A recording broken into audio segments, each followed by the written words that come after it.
Brunson the floater. There's the assist for Karl Anthony Towns. Knicks dodged one there. They did not have a matchup in transition, and Josh Hart goes the other way. Cavs in their first real breakdown off the dribble. Neither team shooting the ball well early on. Robinson with the steal. Great anticipation. McBride to Bridges. Bridges inside, layup. It's good. He has changed and saved millions of lives. Bridges on the steal. Bridges on the flush. Schroeder guarding Robinson. They played each other last year in the first round when Schroeder's with the Pistons. And Brunson knocks it down. He's got 10 points now. They're running their offense out at half court. That's how much the Knicks defense is pressuring and pushing them out. Bridges, Robinson. Mitchell Robinson's come off the bench and made a huge impact already. And Mitchell Robinson, he's come in the game. He's had a steal. He's helped elevate the... Strus trying to pressure, some contact. Hart races up the floor, kicks it out Alvarado. Off the bounce, floater's good. Jose Alvarado, the New York City native, acquired midseason. The first field goal for Evan Mobley. Towns cuts inside, layup's good. Schroeder's going to try a three. Can't get it to fall. Just awful three-point shooting from both teams. A spin move from Hart and the banker. Well north of 60% from the field and showed a little bit of variety to his offense. Hart drives, left-handed, bangs it home. Josh Hart once again gets to the rim. Brunson telling Hart to go through. They're trying to attack James Harden. That's what he's looking for. Drives on Harden, gets inside, kicks it out in the corner. Hart wide open, three-pointer. That one goes down. Mobley gets it in the corner. He tries a three-pointer, side of the backboard. Brunson pushes the other way. Brunson drives, layup, bank shot's good. Donovan Mitchell back in his hometown with 26 points. Schroeder on the drive, gets inside. Clarkson almost got a piece of it. Mitchell wide open, three-pointer. The Knicks, they are within range. It only takes a couple of shots to put that pressure back on the Cavaliers. Brunson drives on Wade, scoop layup, it's good. Beautiful shot from Brunson. This is the best Knicks team that I've seen since my time in the league. Well balanced, well coached. But still trailing. Brunson banks it home again. Brunson against Harden, almost pokes it away. Shot clock at 10. Brunson drives, pulls up, shot is up, bank shot is good. The Brunson burner has been lit. It's an 8-point game. Cavs might want a timeout if he scores. Brunson, three-pointer, puts it in. Captain Clutch has come alive. An additional defender, and he caps it off with this three, which for me. Merrill's on him. Brunson gets inside, kicks it out in the corner to Bridges. Shot clock at 4. Bridges looking. Shot clock at 1. Bridges puts up a three, puts it in. It's back to a 4-point game. A 22-4 run. Good defense from Merrill. Brunson drives, kicks it in the corner. Bridges three-pointer, bang. Adjustment for the Cavs now. They're going to let two hang with Brunson, and they're going to dare go. Mitchell gets inside, the floater's up. Shot no good, rebound knocked out of bounds. Knicks ball with a minute remaining. Anunoby floats it over to Shamet. Shamet a three-pointer. It's good! Tie game with 44 seconds to go! Back to a 2-point lead. 26 seconds remaining. Don't want to give up a three. Brunson with Harden on him. Brunson on the drive, the floater, bank shot. It's good. Picks up Brunson. Brunson brilliant in that fourth quarter. Drives, gets past Harden, gets inside, the floater's up and good. Jalen Brunson once again, and it's a 4-point Knicks lead. Brunson drives on Harden, kicks it out. Anunoby fakes. Anunoby drives, goes inside, stops, banks it home. Brunson cross court. Shamet puts it up, puts it in. A 9-point lead. Timeout Cavs.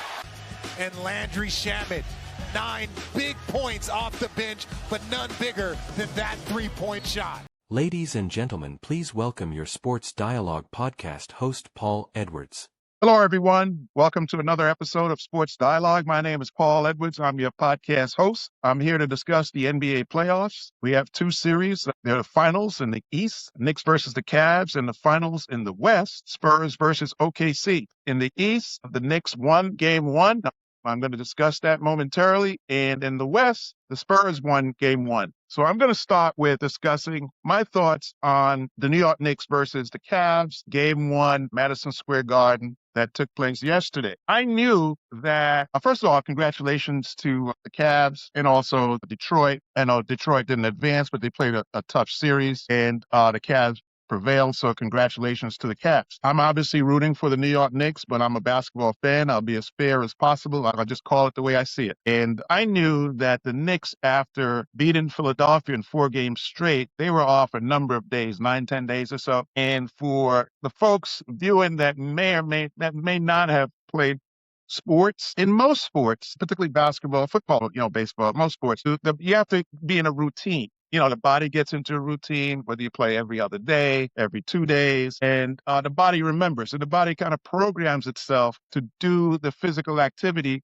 at certain intervals. So when a ball club is used to playing every 2-3 days, every other day, and then they don't play for 9 days, the body kind of gets a little bit out of whack. By that, I mean the rest that the body gets is great for the body. There's no question about that. And I'll talk about that a little bit more. But however, when you don't play for nine days and you get back to shooting, it's going to take a little while for the body and the mind to catch back up, to get back into that routine that you were in before you were off for 9 days. So I knew that the Knicks probably, and the way that shows up most often is in shooting and scoring. You can still defend. You'll have a lot of energy. You're rested for 9 days. Bumps and bruises and injuries get healed in 9 days, or certainly improve. So there's a great benefit to being off 9 days for the body. The downside of it is, and I still would prefer to be off the 9 days because the rest of the body is very important. But the downside is it's going to take a little while for the shooting to catch back up. And I wasn't sure, the Knicks going into game one, I wasn't sure how long it would take the Knicks to catch back up with their shooting where they were. I wasn't sure if it would be a quarter, a half, 3/4, or even the whole game. Teams lose game one just from being rusty. So the Knicks came out and they, as I expected, wasn't shooting as well as they could. But to their credit, they brought the intensity level. The intensity level was high since the tip-off of the game, and they showed that in playing tough defense. They drove the ball to the basket. That intensity level I believe, was higher than Cleveland's. Although Cleveland was making shots when the Knicks weren't making shots, I knew that because of the intensity level that I was looking at, I knew that once the Knicks started to make shots, I thought at half the Knicks would win by 20. I did. And I said as much. I said, once they start to make shots, I think they'll win by 20. Lo and behold, they didn't really start to make shots until really heated up until the fourth quarter with Jalen Brunson coming alive, obviously Mr. Bridges, the bench, which we'll talk about shortly. So let's take a look at how they did shooting, scoring-wise. The Knicks, basically, I'll start with OG. Now, OG is going to be fine. That rust of not playing, he scored 13 points. But the issue is that he was 2 for 9, if I'm not mistaken, 2%. So that's the rust, but not to worry. He's gonna do better. There's no question about that. He got 9 shots up, so the body should remember now what his routine is, game-wise, and he'll start to make shots. There's no question about that. Josh Hart, I thought, he always plays with intensity. He had 13 points. But the key, we get back to OG for a minute, but OG found a way to get into double figures. So he had 13 points. So that's, for not shooting well and being in double figures, that says a lot about a player. Josh Hart, he's the heart of the team, I believe. He always brings that intensity level. He shot 45% and scored 13 points. So the Knicks, Karl Anthony Towns shot 42%, and Karl Anthony Towns had 13 points. Now, I want to talk about Mr. Towns a little bit. Very unselfish gentleman. I could see that. Don't know him personally, but I could see, even now he's trying to help the team wherever he can. You see, he's even taken on a facilitator's role where he'll get the ball and he'll try to hit somebody on a back cut into the basket. He's looking and seeking to pass the ball, which says that is an unselfish mindset. And unselfish teams win. Selfish teams generally don't win. So the mindset that he has, I think, is a healthy mindset that I'm going to try to set up other players to score. I do believe, though, my suggestion is Mr. Towns, taper that just a little bit. We need you. My opinion is we as a Knicks fan, the Knicks need you to score. Need Mr. Towns to drive the ball to the basket, very capable of driving the ball to the basket and scoring. And he's certainly capable of hitting that three-point shot. We need you to score, Mr. Towns, and you are extremely capable of scoring. Yes, facilitate, but being the facilitator will bear more fruit if they're worried about you scoring. If they just know that you're going to post up, get the ball, and look to pass it, they're not going to push up on you. They're going to lag back a little bit and try to cut off the passing lanes for people diving. And the problem is that the ball, while you're looking to facilitate, the ball is sticking a little bit. It's not moving. So I would suggest that Mr. Towns, make them pay. Show them that you can score. Put the ball on the floor, take it to the hole like I've seen you do many, many times. And one of the reasons why it's so important this series for Mr. Towns to take the ball to the hole and to hit that three is Allen on Cleveland. A lot of folks don't talk about Allen a lot, but he's a very, very integral part of the Cavs. He rebounds, he defends, and he scores around the rim. Whenever Mitchell drives to the basket, just notice you'll see Allen diving to the basket also. And they have like a little rhythm thing going. And you see oftentimes Mitchell will just hand the ball off to Allen. Allen gets a dunk. He's very, very, very active, Allen. So if he has to defend Mr. Towns, maybe we can get him in some foul trouble and get him off the floor on the bench. So that's why I think Mr. Towns, take it to him like I know you can. Take it to the hole, make him foul you, get the end one, and when it's right, drop the three. So those are my suggestions. I think your mindset is fabulous to want to facilitate. But however, I think it's a little bit more important for you to score. I think you're a key part of the team. As far as moving on from Mr. Cat, I want to get to Mr. Robinson. He's a critical piece of the team. If you watch my episodes, I always talk about playing Cat and Mitchell Robinson together. I think there's a lot of value in that. It said that Cat can defend Mobley on the perimeter and Mitchell Robinson can deal with Allen down low. But Philly has gone to the Hacker Robinson and I don't think Cleveland has sold out to that yet, but they may go there. So my suggestion to Mr. Robinson is you're very important. We need you on the floor. Don't put the pressure on yourself making the foul shots. Sounds weird. Obviously, if you don't make the shots, the coach may take you out of the ballgame. But don't put the pressure on yourself making the shot. Trust your routine. You don't have a bad shot. You have a pretty good foul shot, in my opinion. I would just caution you not to aim it when you are shooting the foul shots. Don't aim it. Just kind of let it spin it off your hand. You do your routine. I see you spinning the ball a little bit. Bend your knees, take a deep breath, and just let it go. And once you let it go, that's it. Don't worry. It's either going to go in or it's not. So don't put too much pressure on yourself. Your technique, I think, is good, and I think that you'll make the foul shots. Take the pressure off of yourself mentally. Only thing that you should do, in my opinion, is work on your routine. Every foul shot, deep breath, bend your knees, let it go. And once don't aim it, just kind of spin it off your hand and let it go. And then even if you shoot an air ball, it don't matter. Just your technique. Make sure that you stick to the technique, that routine. And once you stick to that routine, eventually you'll start to make them. There's no question about it. I don't think you have a bad shot. Just don't put the pressure on yourself. We need you on the floor, Mr. Robinson. Okay, just moving forward. I think Jalen Brunson, he did a great job coming back and making those baskets down the stretch. But I have to give a shout out to Mr. Bridges. I think Mr. Bridges had, if I'm not mistaken, 18 points, and he shot 63% from the floor. So good job, Mr. Bridges. Keep it up. I think you're a 25-point guy each night. I believe so. I've said it all along. I think you're capable of 25 a night and then 40 in an explosion. You're that kind of a player. Always believe that. Congratulations to the bench. I mean, Alvarado came in. He was 2 for 3. And Shamet, he came in and hit some pretty big shots. And I talked about him on episode 9. So Mr. McBride didn't get a shot up. So I'm a little concerned about that. Not that he didn't, I wanted him to get rid of the rust because he's a key part of the team.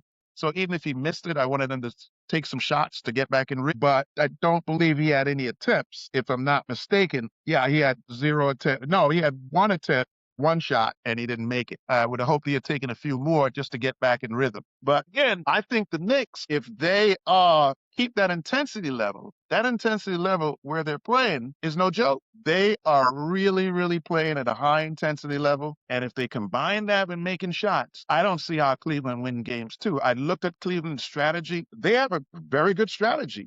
Donovan Mitchell, Mobley, Allen, and then when Mitchell rests and takes over, Schroeder comes in. Then you got Spruce, and they have some other shooters. So they have a pretty good system there. They throw different focuses at you. It'll be Mitchell for a while, then it'll be Harden, and then Mobley gets going, then Allen gets a dunk here or there, Bruce drops a three. So they come at you in waves, and then Mitchell comes in when it's closing time to shut the door. So they have a pretty good system going on there, the Cavs do. But the Knicks are playing at such a high intensity level that I believe that I don't see the Cavs winning game 2. I won't go past game 2 because, it's tough in the NBA series. It's game by game, just the way it goes. So I'm not going to go past game 2. I do think that, as you saw the highlights before I came on, Knicks were down and they came back. I think in game 2, I don't think the Knicks are going to go down 20 points. I hope that the intensity level, that's the first thing I'm going to look for, is the intensity level. That means, are you going after loose balls? Are you pushing up on defense? Are you collapsing to rebound? It shouldn't just be one guy on the boards. It should be 3, 4, 5 guys at the boards. Are you running out fast breaking? Are we picking up full court? That's the intensity level that I'm talking about, that the Knicks are playing at a super fantastic intensity level. So my prediction for tomorrow's game, as I said, I do think the Knicks prevail, and we'll go from there. As you may or may not know, I have a book release coming soon, so I'm going to take a minute to share that with you, and then I'll be back to discuss the Spurs. Thank you. The Spurs and OKC. Thank you. The Truth Plan shows us how to help to eliminate the inequities in affordable housing, unemployment, healthcare, education, the media, small businesses, access to capital, and much more. The Truth Plan also shows us how the elimination of these inequities also benefits the higher income community. The goals and objectives for equity are crucial in addressing the disparities that exist in our society. A primary focus must be on eliminating the racial, wealth, and equity gaps that disproportionately affect low-income and minority communities. This involves a comprehensive approach that includes ensuring access to affordable housing, improving employment opportunities, and enhancing healthcare access for underrepresented groups. By prioritizing these areas, we can create a more equitable foundation for all individuals, regardless of their background or economic status. The Truth Plan is a self-help plan to eliminate the racial, wealth, and equity gap that exists between the low-income, the middle-income, the Black and brown communities, and the higher-income communities.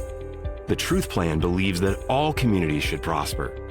The success of the Truth Plan will help to eliminate the inequities between the aforementioned communities in the areas of affordable housing, unemployment, healthcare, education, the media, small businesses, access to capital, and more.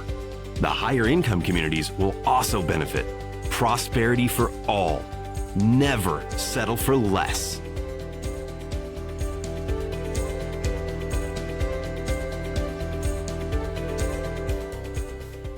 Welcome back, everyone. I'm going to show you, next I'm going to discuss the Spurs and OKC. I'm going to show you some highlights of game 1 of the Spurs versus OKC. Then I'm going to talk to you and share my thoughts regarding game 1 and going into game 2. It has been fits and starts. They've only really played about 8 games in a month. And Penny off on the 3. Jalen Williams off that hamstring injury. Looking none the worse for where blocked by Vassell. Got up high. Mr. Chaos makes it happen. Wembanyama rolls to the back. Oh! Okay. In one fell swoop. Yeah, but there wasn't a 7'4" guy there with a wingspan of 10'8". Okay, he's not 10'8", but it looks like it. Easy. This is easy money. Easy money. 3. Wallace off again. They are 5 of 21 from deep. And Caruso has 4 of those 5. The play is joined by Vassell for 3.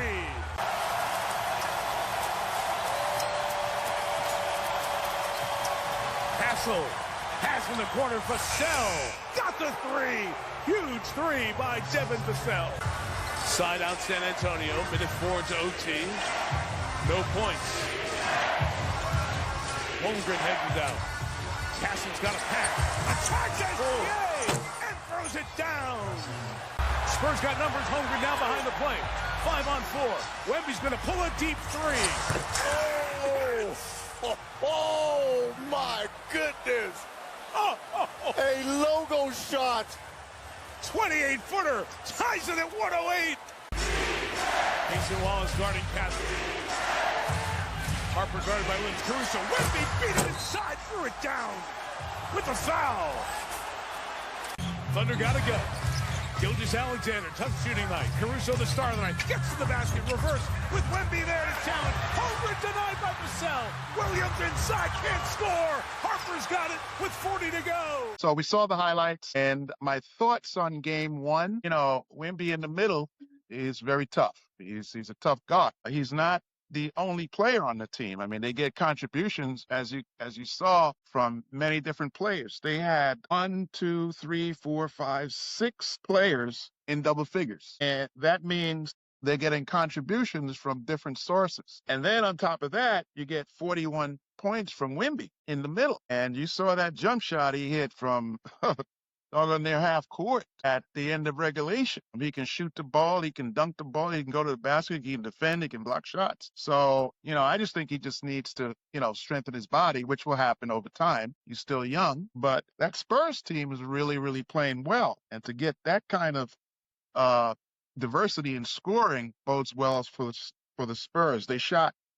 42.7%, just a little under 43% from the field. And from the three-point line, they shot 30%. So they can improve their percentage somewhat. 42, get it up to about 50, and get the 30% from three-point up to about 40. So there's room for improvement for them. But having 6 players in double figures says that, quite a few people are scoring. Now, OKC, if you take a look at OKC, they had, obviously Williams had 26 points, and Shea had 24 points, and Caruso had 31 points. So there was heavy point production out of those 3 players. But if I'm not mistaken, those 3 players were the only players in double figures. So you had the Spurs with 6 players in double figures, and OKC 3 players in double figures. They need more production out of other players, OKC. They shot 40% from the field, which is a little lower than the 42.7 that the Spurs shot. So both teams can shoot a little bit better. And they shot 37.8% from the three-point line, did OKC, which is better than the 30% that the Spurs shot. So both teams can improve their shooting, but OKC needs to get more production out of other people. I think that it's going to be a very good series. I'm not sure what the Spurs' approach will be tonight, which is May 20th, that game 2 is going to be played. But, if I were in their shoes or coaching, I'd be going to get game 2 in OKC, if I'm the Spurs. I would really want to put OKC down 2-0 because OKC is that good that, if you let them figure things out, they're tough to beat. They're tough to beat even when they don't have things figured out. So they're a very, very, very good team, OKC. But right now, the Spurs, are on a roll, certainly can shoot better. I think, if I were the Spurs, I think this is a critical game for them. It sounds weird because they're on the road. Some people say, well, Paul, they're on the road. They already won 1 on the road. So 1 is good enough. Go back home and win 2 at home. You're up 3-1. No guarantee that you're going to win 2 at home. If you're the Spurs. I mean, you're at home, you have a better chance to win. Oh, for sure. The fans are there. You're sleeping in your own bed, and you're used to the rims at home. But OKC travels. Their game travels with them. So, you're on a roll. Don't know what's going to happen in game 3 and 4. You're in OKC. Don't settle for 1 victory in OKC. That would be my message to the Spurs. If I'm OKC, I think that, the 3 players that I mentioned, they need to do that again, and they need to get some other players scoring. They're a tough defensive team, OKC. They get their hands in. They're very handsy. They get their hands in on the ball. So they're pretty solid defensively, and they go with the 2 bigs, Hartenstein. So I think that the Spurs should try to get game 2. If they get game, because OKC is that good. So I'm going to be watching to see what kind of intensity level the Spurs come out with tonight, whether they're, I don't think they're going to go through the motions, but you can tell whether they're coming to get game 2 or not. So those are my thoughts. I don't like to go too far, as I said earlier, into future games because this NBA playoffs, it's a game by game thing. The tide turns game by game. Teams begin to wear down game by game. So I wouldn't go past game 2. I think the Spurs might get game 2 in OKC, and I certainly think they should go for game 2. So if I were picking, I would pick the Spurs in game 2, and that's still not a gimme because even if they get game 2, you still got to travel back home. And like I said, OKC, they can play on the road. So I just think that it's important for the Spurs to go up 2-0 because OKC is that good. And if I'm OKC, we got to right the ship, get more scoring, and win game 2. So those are my thoughts. I think the Knicks will win game 2, and I think the Spurs will win game 2. And we'll be back with episode 11 to see how things are going later in the series, both in the East and the West. I really want to thank you for taking the time to join me. I enjoy doing this. Make sure you get your exercise in. Exercise is extremely important to stay in good health and just feeling good, feeling really good. I got my exercise in today. I get it in every other day. So I hope that you watch my exercise videos and you join me. You don't have to do what I do, but do something. Move your body. So we'll see you on the next episode of Sports Dialogue. Thank you and God bless you.